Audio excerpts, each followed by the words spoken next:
to the podcast, Richard. Thank you for having me. Yeah, no, great to have you on. I mean, not a usual Life at Next podcast, because you're not actually a Next employee, are you? I'm not, but I am in Next clothing, so I've got a very nice Next shirt on. So I like it. I do like it a lot. So do you want to introduce yourself? So my name's Richard Angel. I'm the Chief Exec of the Terrence Higgins Trust, and we're the oldest and largest HIV charity here in the UK.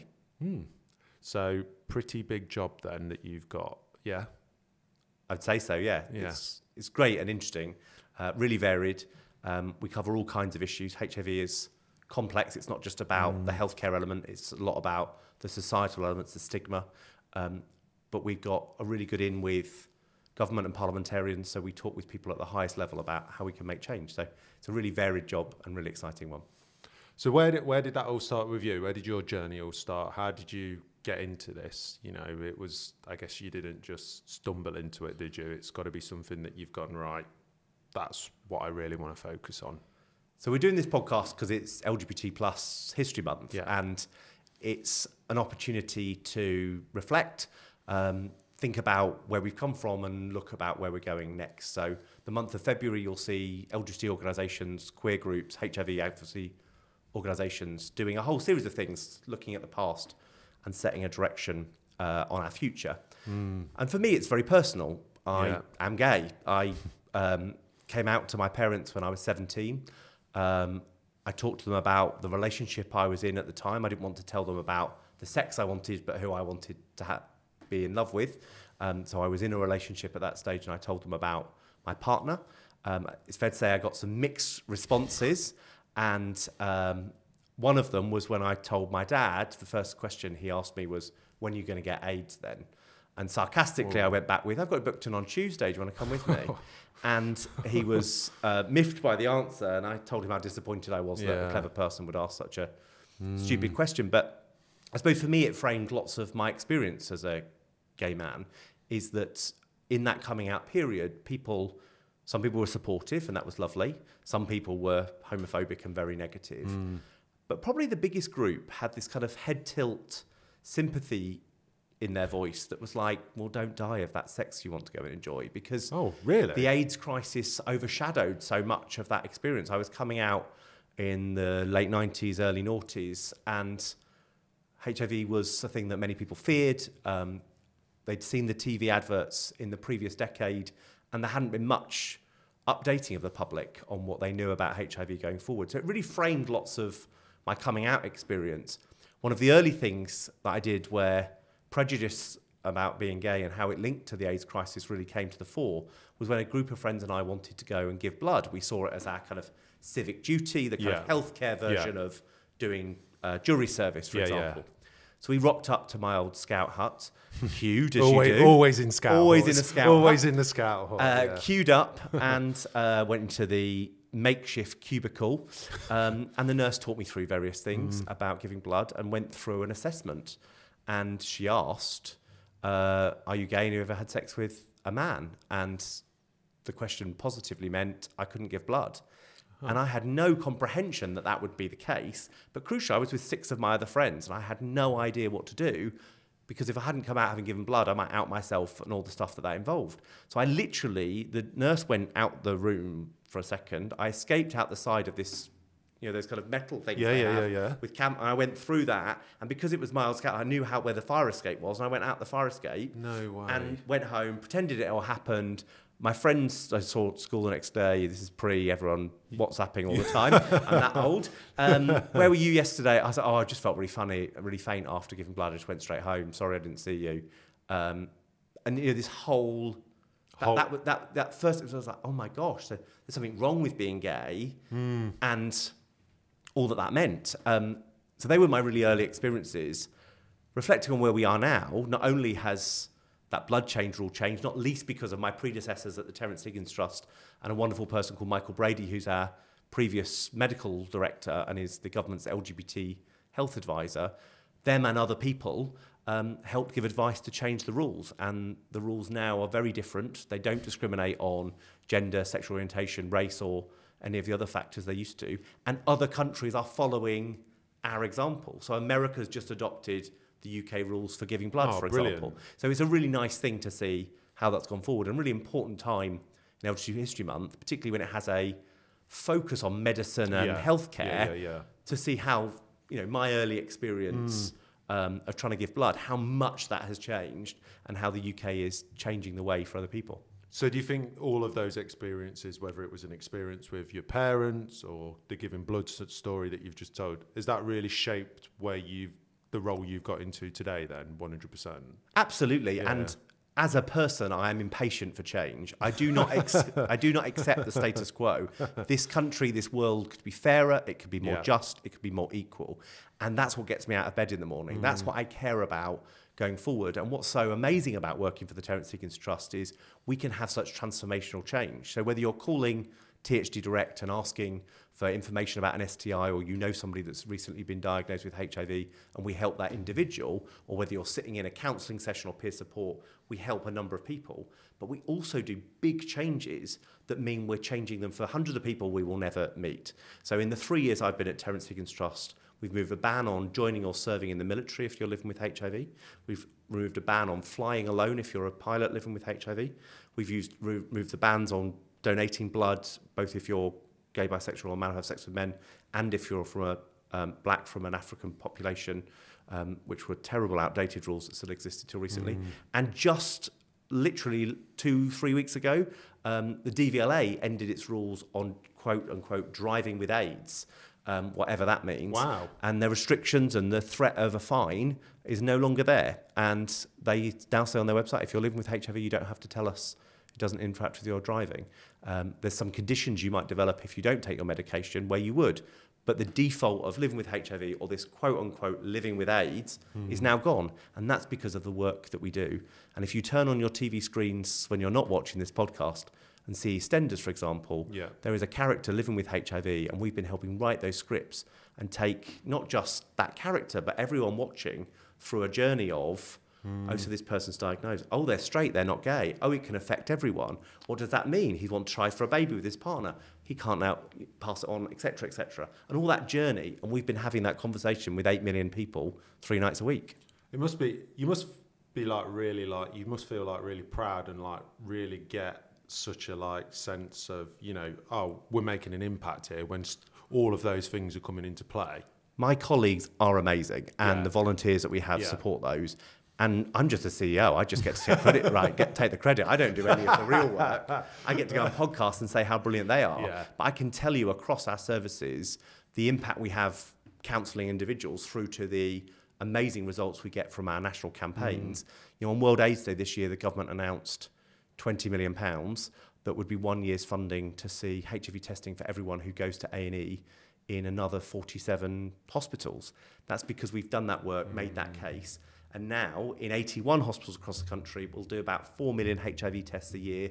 Pre-COVID, we were doing about 1.2. Wow. And we'll find people who otherwise would never have taken a HIV test. And that's because my colleagues are really brilliant and they do really amazing work. And because people like Next and individual supporters across the country are generous, give us their money so I can have lots of colleagues, so we can do that work. And it is something I'm immensely proud of. Yeah, I bet. And you mentioned there a couple of times about, the work you do in hospitals, and also the fact that the theme for History Month is around medicine as well.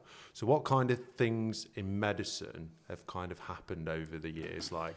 I take it's not just a case of, it's off we go, here's one tablet, job done. It's a lot more, there's a story to it. There's a story to it, and it's been a long one. So if I take you back to 1982, Terry Higgins worked in Parliament by day. He was in Hansard transcribing what our politicians say in the chamber, and by night he was a DJ in Heaven nightclub, which was the first gay nightclub. Exactly. What a contrasting lifestyle. Exactly. He was a lively fellow and liked pretty much by everyone who met him, unless you disagreed with him. I think he shared his opinions very strongly in a really brilliant way. He founded the trade union movement in Parliament, for example, and changed fundamentally the relationship between the employers and the staff with others, but he was a key part to that.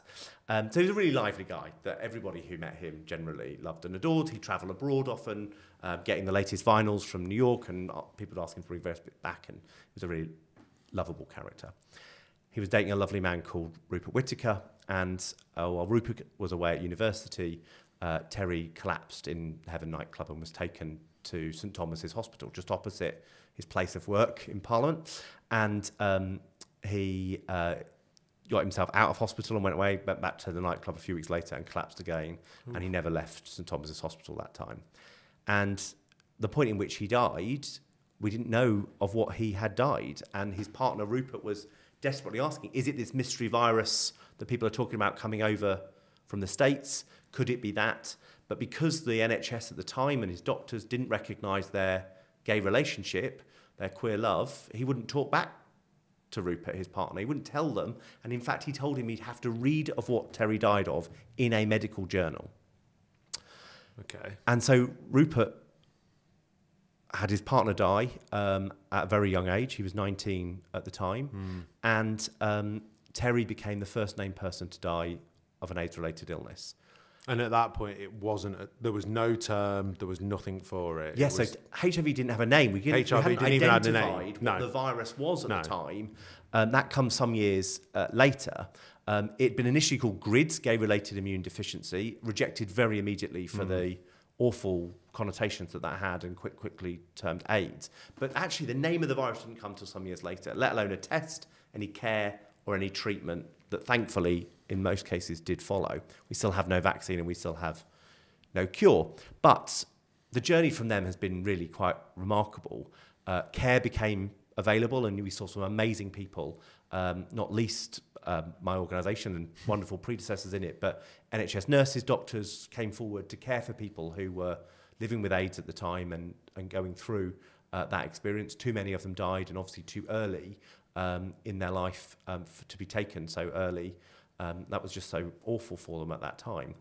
But in 1996, 97, a triple action therapy became available, and it meant that you could take drugs that stopped the virus from mutating with your cells, from duplicating in the body and making you ill and destroying your immune system.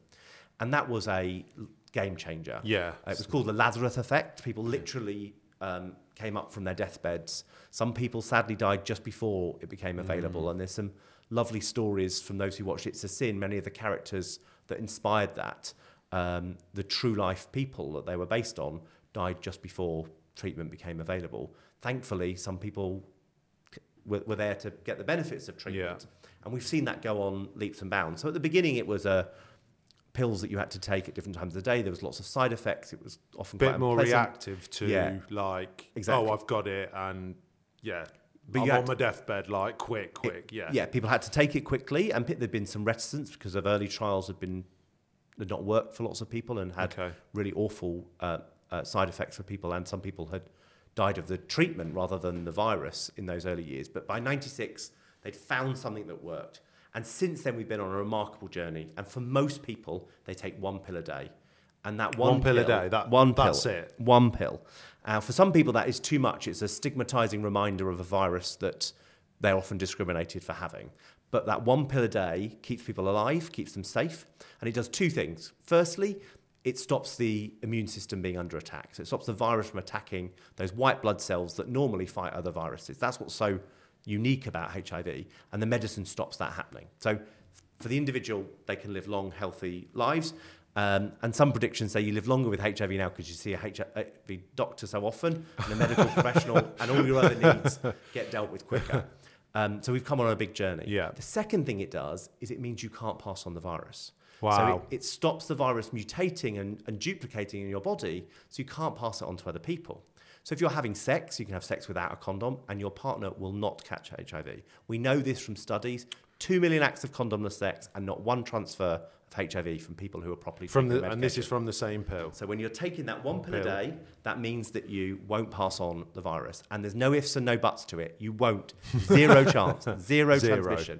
It's really, really amazing. And of course, that means for the individual, they can have sex with people they want to. People are more likely to want to have sex with them because they don't have to fear transmission of the virus. So it deals with some of the stigmatizing elements that an individual might feel.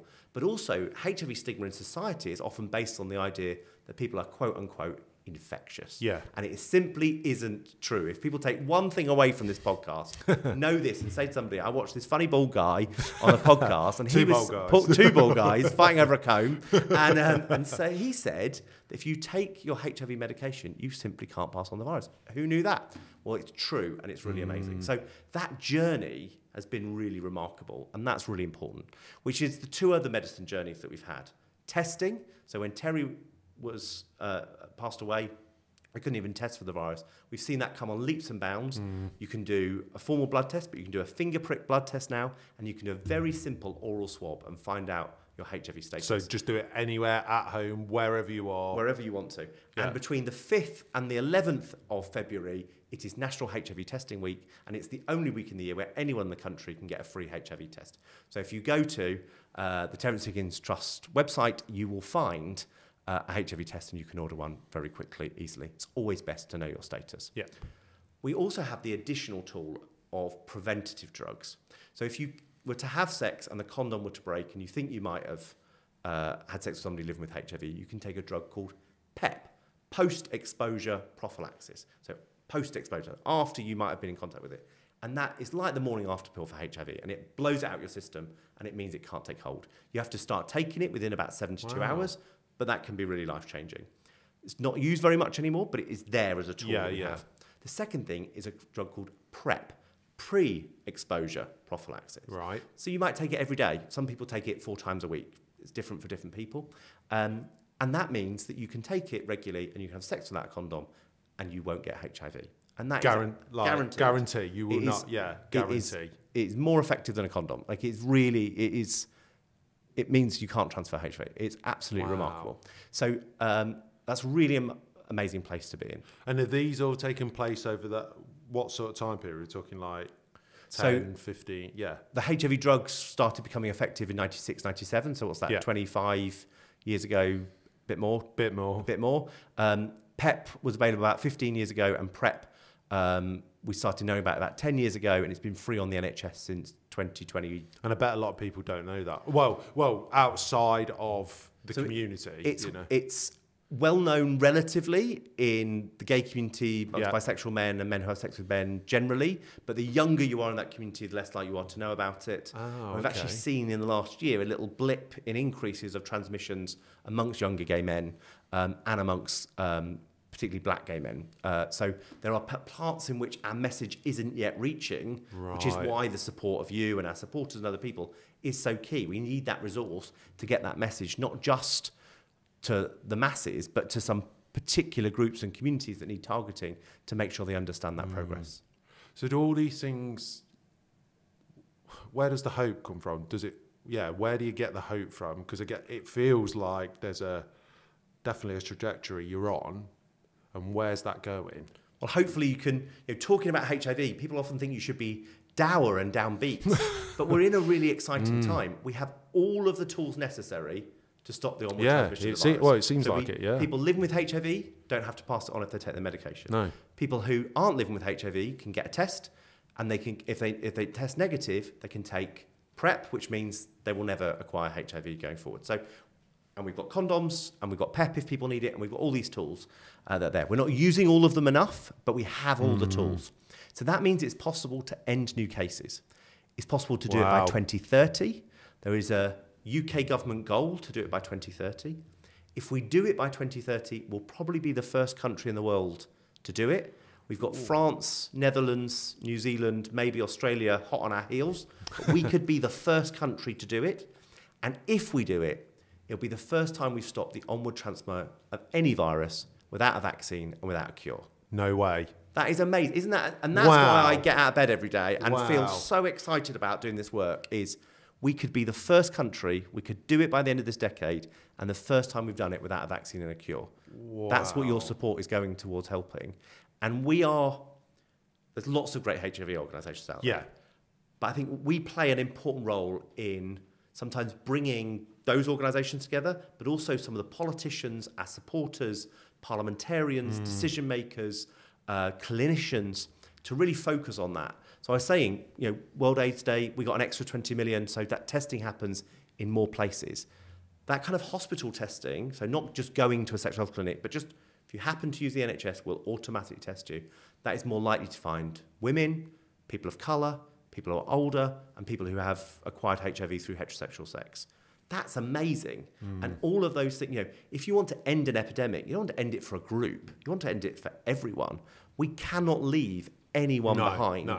Because you're not gonna stop the spreading. No, because people are going to continue to have sex. So you've got to do it for everyone. Yeah, because it will come back if it doesn't. And that's what's so exciting about it, is that we have these opportunities. Like I said, we're doing it sometimes with one hand tied behind our back. We're definitely not using them all. And when I say not we, the system, the NHS, the country, local government, etc. But they are willing partners. You know, the chief exec of the NHS went on the radio recently to celebrate the NHS's 75th birthday. What was her example of something exciting that the NHS was trying to achieve? She mentioned ending new cases by 2030 because it matters to the country that we end this epidemic. And that's really an amazing thing to be part of. Yeah, I mean, it's amazing when you think that not only will it end it, but it will be the first time for anything. Without a vaccine, without a cure. Yeah, it's just like groundbreaking. It really is. That's how much we've been 3 years off a vaccine since 1987. So and that's what's so interesting. You know, there are all these other, and that's the thing, like there's other technologies that can come. We're getting injectable HIV medication now. So maybe if you're going to prison for a period of time, you don't want someone to see you taking a daily pill.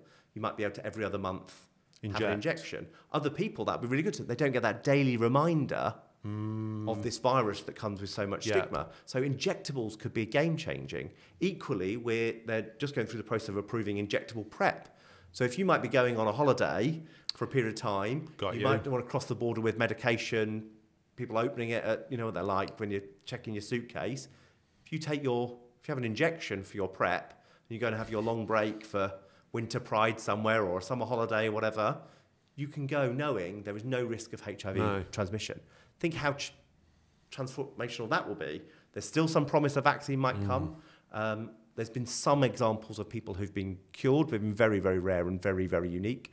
So, you know, there's all this other prospect that's coming because the medical community is working really hard to do all they can to help us end HIV.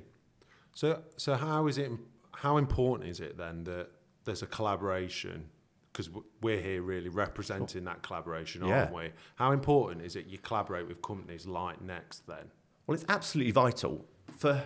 If I was running this organisation 20 years ago, almost all of our programmes for people living with HIV would have had a national, regional or trust and foundation that was funding that work and said, this is really important that happens. And because of the change in the virus and the numbers who are being acquiring the virus going down and the progress we're making, actually most of those funds have fallen away. There isn't the same funding for HIV. Right, okay. So our supporters are so vital to that, whether they come from corporates, of which Next is one of the most generous. You've raised 22,000 for us in the last 18 months. That's been absolutely amazing and very kind of you. People who bought their beautiful little bauble. That was the Christmas. Number one, actually. So we did, sorry, just to interject. We did so we collaborate with a lot of different charities, whether it be Parkinson's, THT yourselves, Air Ambulance, whoever, loads of different things. We've got a great team here that do it. And it was actually the THT Love. It was part of the Love collection. It was the number one seller. Yeah, it was amazing. Well, every member of my family got a Christmas bauble. So you're half the sales. I think that might be the case. From my little mini dash and whisper, she sent every member of the family a personalised love bauble through Next, which was very generous of you. But you've done the T-shirts as part of the Love collection, the mugs. We've done it's our second year of doing this collaboration. People are running the marathon for us through the Next network, and through your giving at Next, where employees can donate, that has generated funds for THT, and that's really, really vital. So whether it's corporate supporters like yourselves or individuals who might decide they want to run the marathon for us, do a bake sale at their community group, or donate through their legacy and when they die, or through a regular gift in their monthly paycheck or whatever, all of that adds up. And it means that we can provide services for people living with HIV to come to terms with their diagnosis, to support them to live well, have great mental health, see our counsellor if they need to, get the latest information. Some people need our hardship fund. we've got an array of services, but those things don't come with any funding directly really anymore. We have to apply piece by piece, or we have to do it by people being generous. And we're really, really lucky that THT supporters are very generous in what they do, and that every year we seem to be getting new collaborations with the likes of Next that have employees and the company that are prepared to go the extra mile to help us meet that challenge and be part of this really exciting thing of ending this epidemic that has taken too many and stigmatized everybody impacted by it. And I think that's a really sobering thought for LGBT History Month, the challenge that we have been on, the journey that we have been through, how it is so disproportionately affected men who have sex with men, gay and bisexual men in the UK, trans women in particular, have really disproportionate experience. But it's a virus. It doesn't know who you are and I are, who we have sex with. It doesn't discriminate. And so it can impact anyone. And that's why we want to make sure that we do everything we can to make sure everybody and anybody living with HIV has the best experience with the virus, can get it on the medication, under control, not able to pass it on, have great sex, have children that are negative, and all the other things that go with it. And that's the really exciting part we are on our journey.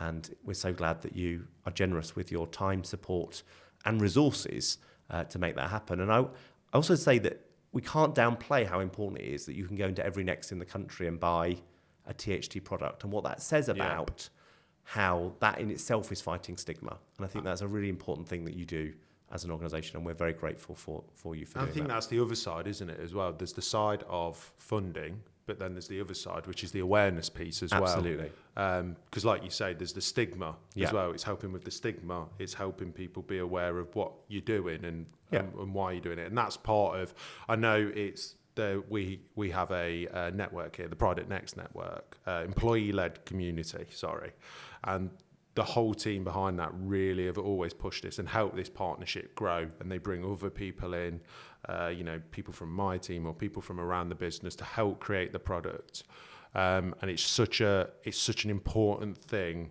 that they do, and it's great that we continue to do it now, because we've been doing it now for best part of 3+ years. Yeah, absolutely. So it's becoming a long-serving collaboration, which I know is vital. But yeah, how important is that awareness as well? Well, to you, absolutely vital, because for the people we might not meet through our services, people living with HIV, they want to go into the world not talking about their virus. That's not the thing that defines them. Yeah. And if they do talk to their colleagues or friends about it, they don't want to get some of those awful questions that come forward. So the most likely thing if you tell someone living with HIV, what you fear is they're going to reject you. So right. Is that tends to be the number one thing? And I think lots of LGBT people will know what that feeling feels like, that if you're going to disclose that very personal thing about yourself, that coming out type experience, that you fear rejection at that point. That's what people going through that moment does, and that's very similar with HIV. And so I think lots of people who are marking LGBT History Month will really resonate with them. And so that's really important that we dispel that challenge. And I prescribe to people a consensual hug or a handshake or a touch in some way. As long as it's friendly and received by the other person, it's good. Because that fear of rejection is very real. Yeah. What often then comes is the question, how did you get it? Oh, really? Now, if you think about like pretty much straight away. And I talked to somebody today who said they went to see their GP, and the first question their GP had, how did you get it? Now, imagine if you had a conversation with somebody who was pregnant. Right. Imagine then the first question being, how did you get pregnant? Yeah. Where did you do it? You know the answer, right? Yeah, you know it. It's hugely problematic, and it asks people to, one, have to share things that are generally not workplace appropriate. They might not want to talk about, they might really have a trauma. It might just be it's completely unnecessary, but it happens way too often. So the kind of thing that you're doing here at Next, having our conversation, I'm sure is going to be broadcast to millions of people who are watching it when it goes out. I hope so. Live on Channel 4 and YouTube, I'm sure. And just hearing this and seeing this is a place where I could go and prosper if I'm living with HIV, if I worked for Next. The employee network is engaged on these issues. They care. They're working with THT. So that's important. But again, seeing that store by store, having that opportunity to buy the Love T-shirt and knowing that you're supporting a HIV charity, that in itself fights the stigma, and it changes hearts and minds. And the first campaign we did together was actually the adverts had people living with HIV as the models for the T-shirts that we'd worked on together. That was a really special moment. And for the people living with HIV in it, they absolutely loved it. Feeling like they were on a catwalk was really transformational for some of them, and we haven't heard the last of it from one or two of them. But actually it said something really amazing. Life can really change when you're living with HIV, and sometimes it's for the better. For some people, it's been their change of career they needed, the wake-up call they needed to deal with issues in their life. And for some people, it's been a really positive journey. And for those people, they're keen to share that message. And Next has given them that platform. And for that, we're very, very thankful.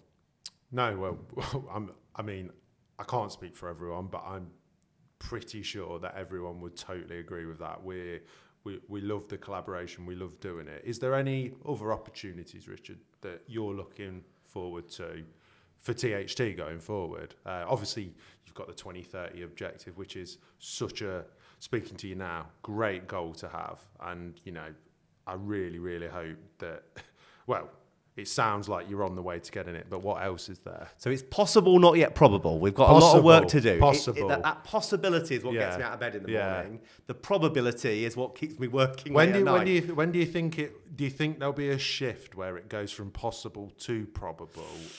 Let's hope, and that's why we get. And that's what you're hoping for. And so the government's got a target to have an 80% reduction by 2025. I'm a bit worried we're not quite going to get there, but it's driving the work to make that happen, and that's a really exciting thing. So we live in hope, and we are focused on making sure we do it, and we will not be the generation that let ourselves down by missing it. So we're going to somehow, and I like to think THT is a bit of the rocket fuel that gets us between it being possible and it being probable. So I'm excited about that. This new form of testing coming on board in another 47 A&Es. That should be starting around April time in lots of those places. So we know Leeds is coming on board as one of the first places, which is really exciting, on top of Manchester, Brighton, Blackpool and London. So that's really exciting that we've got Leeds one of the first joining, but other cities will be following soon after. So that's a really exciting thing we've got coming up.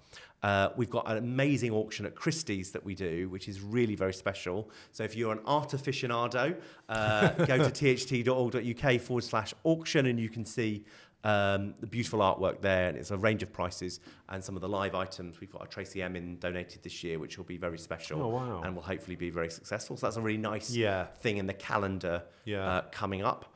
And then we've got an array, a summer of what we call challenge events. So the London Marathon and marathons all around the country, and things where our supporters get wet and muddy and get sweaty and all these things that I wouldn't do, but they are prepared to do them for our cause. And, you know, as somebody who can't bake and can't run, it is amazing that our supporters do bake sales and do amazing runs for us. And I'm looking forward to that happening through Pride Month, the rest of the summer, and crescendoing in Black History Month. Yeah, well, a whole suite of things that you're just going to be digging yourself into and getting stuck into. And it's been great chatting with you. Thank you so much for coming on. Thanks for your time. I can't wait to see what we do with this collaboration going forward. Thanks for coming on the podcast. Thank you for having me. It's been an absolute pleasure.